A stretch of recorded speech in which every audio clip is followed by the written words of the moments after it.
Tell me how you got into bikes. Well, I got into biking. I haven't told this story in a long time. I taught spin classes for years, and my now husband was a triathlete, and so I thought that sounded pretty cool, and I wanted to know more about how I do that.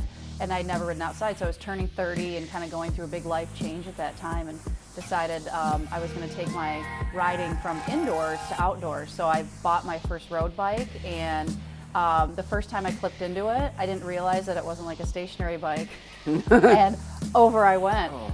But it was, and that's how I got into it, and I loved it. I absolutely loved it. I didn't know what the hell I was doing. Right. And I, certainly like what we're going to talk about today in terms of safety and stuff.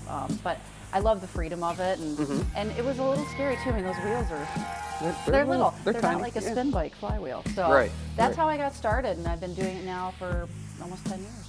So how do you feel like, I mean, you're aerobically, you're incredibly fit.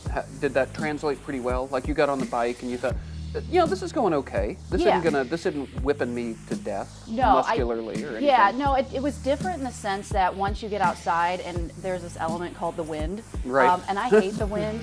I still do after all these years, but that changed it. And just the sun or rain or that type of thing. But beyond that, I was, and at that point I was in a good shape. So it was just figuring out what muscles, because you had the balance, and it was just different in that sense. But yeah, it was easy and it was fun, and it felt like freedom. Like, where do I want to go? So group ride, did you do group rides when you got started, or did you do mostly ride alone? I rode with Mike a lot, and then I rode with the bike club. And to be quite honest, at that point, I'm still not in a group setting. Like, I tend to go to the back. I don't like riding a Peloton. So why? Control, like the person in front of me and my wheel, doing the drafting and stuff. Like, it was a little too claustrophobic, I guess is the best word. So I like to be able to see what's coming. One of the things we've been that's been on my mind, kind of two forks of this. One is, how tough is it for a lady to get into cycling? And two, what do we need to do to help more women feel comfortable taking up the sport? Yeah. So your first question was what? A woman in cycling? How tough was it for you? I mean, did you think, okay, I'm going to go and here's all these dudes with shaved legs at the club ride, and some of them could use a sandwich, Yeah, there is. Okay, so the first part, the most intimidating part for me was walking into a bike shop. I will say that as a female, because there are all these guys, their legs were shaved, including my husband's. I was like, I didn't understand that phenomenon. I get it now. But it was intimidating walking into a bike shop, because when I first found out how much these bikes were, I was like, what? Like, can I roll up to Walmart and get one for $50 and still, and I could. But that part was really intimidating. So I felt like I needed help in that area, and not knowing anything, like what's a derailleur, carbon fiber, a chamois, like all this stuff. Like, I didn't get it. So that part was more intimidating than once I got on the bike. Once I got going, I'm like, okay, I didn't feel like, it's pedaling a bike like I did as a kid. So the group ride thing, though, like, that was intimidating too, because there were I felt more comfortable with the ones that didn't look like they cycled all day long, like the ones that clearly eat sandwiches. Right. So I felt like, okay, this is, more my speed. And there were different group, there was the hammerheads, and then there were those of us who were newer, and there were women involved there. But it's definitely a male-dominated sport at times, depending on who's out there. But knowing me as well as you do, I've pretty much just dive into whatever. I don't necessarily let my gender stop me from doing something. So I believe you. Yeah. So what do we need to do maybe for someone who is not as intrinsically motivated as you are?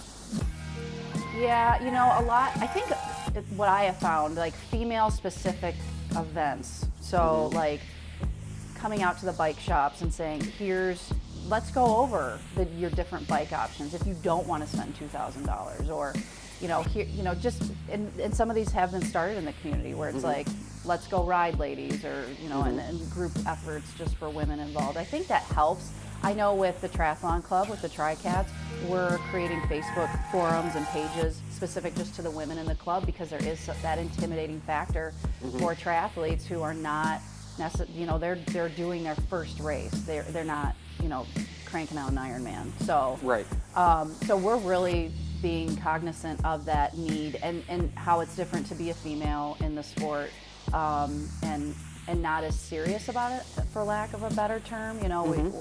I don't take myself too seriously. I may have a coach and stuff and things of that nature, but I'm not studying graphs and looking at my power. And I have a power meter, but I don't know what the hell all that means. I just know it's easier for my coach to get me where I think I should be or where she thinks I should be. So just women-specific events where the men aren't around, no offense. None taken. A very long answer. I'm around to a lot of stuff. But I think you've hit on something there. And so, yes, the Tricats is doing a great job, I think, of being super inclusive. One of the things I'm thinking, it's a little bit chicken and the egg, right? How can you do more ladies events without more ladies, right? Right. You have to have a mass of women from whom leadership develops and stuff like that to put this stuff on. Yep. We did several women-specific things, and then our female employee Jess did it, or Erin did it, and hell, the participation went up threefold. Yeah. Oh well, yeah, so much a dude can do. Yeah, and that's the key. It's finding female women in leadership roles that other women want to hear from to tell Right. their story. So, for instance, for the first time ever in our cycling world, between the Tricats, the Kalamazoo Bike Club, and Southwest Michigan Mountain Biking Association a year ago, there were 3 women president. That's a perfect example of, okay, we've got 3 women leading the charge here. Let's tell that story, and that's probably something we all could be better at about. Well, some of the structure of this whole thing is for me. Motorist bicyclist relations and how thorny that can be, and I have some pretty strong opinions on we're all together, right? We're all doing the same thing. We're all Americans. We're all Kalamazoo County people trying to get our stuff done. We do it in a little bit different way. I guess tolerance is maybe a word that I'm thinking of. Respect, maybe, is a word that I'm thinking of. I don't know. You got any thoughts in that regard? Yeah, but beyond a cyclist, I drive a car too. So it's like, Me too. I know, it's don't crazy. So we get both sides of it. I will say, in the 10 years that I've been riding outside, only one time, and I'm fortunate, in one time in 10 years I almost got hit by a vehicle. And it happened so quickly that I probably wouldn't have known if it were to occur. But I guess I don't get why people that are driving get so angry at us cyclists. It's not like we're, flipping them off as they're coming through, or, we're not purposely taking the road up. I mean, we're pretty small individuals. So I don't think it's cyclists qua cyclists. I think there's 2 parts to it. One, they're scared. Yeah. And how close can I get? Yeah. And now I'm nervous. Now I'm on the brakes. Now I'm super nervous. And who's coming and how far. So I think that's thing number 1. I think thing number 2 is that Kim and I were talking about this. We're a very fast-paced world. Yeah. I got to slow down. Come on. And we're I haven't got time for that. Well, the distraction thing. And we're distracted. The distraction thing is an enormous problem. I think that's the biggest problem. It is the biggest problem. Yeah, distracted and in a hurry. Yeah, I was telling my vendors recently, they like to talk about how much national advocacy money that they do.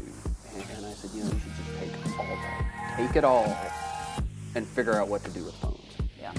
Yeah. That's the thing right there. Yep. Yeah, it's tough because it seems so simple in theory, just to get over a little bit and Right. slow down. But we get caught up in our day, and like we were talking about before we started this, like just I look at my schedule and I get so overwhelmed, and I do it to my dang self. Right. And if heaven forbid if I get 10 seconds off my schedule, because then I'll be late, and so I get that, like I don't want to slow down, or or whatever the issue is. It's scary. I mean, it's especially what's happened in our community in the last year, which I'm heavily involved with as well. But I do think cell phones is a big piece of the issue, and figuring out cars are so smart these days. I'm sure there's some technology that we can come up with that says cyclist ahead or something. I don't know. Isn't it so funny? I mean, so, oh boy, personal philosophy segue. But, I mean, you would think, here we are, high-functioning adults, right? We can control ourselves. Mm-hmm. Apparently we don't think we can. I mean, right. I just find that so interesting. Mm-hmm. Yeah, it's a really tough topic, and we're doing a lot of great things in the community for cyclists in terms of complete streets and all the public policy pieces that are happening. But that whole right. Humans, we're not simple. No, we're not. We're not simple people. So yeah.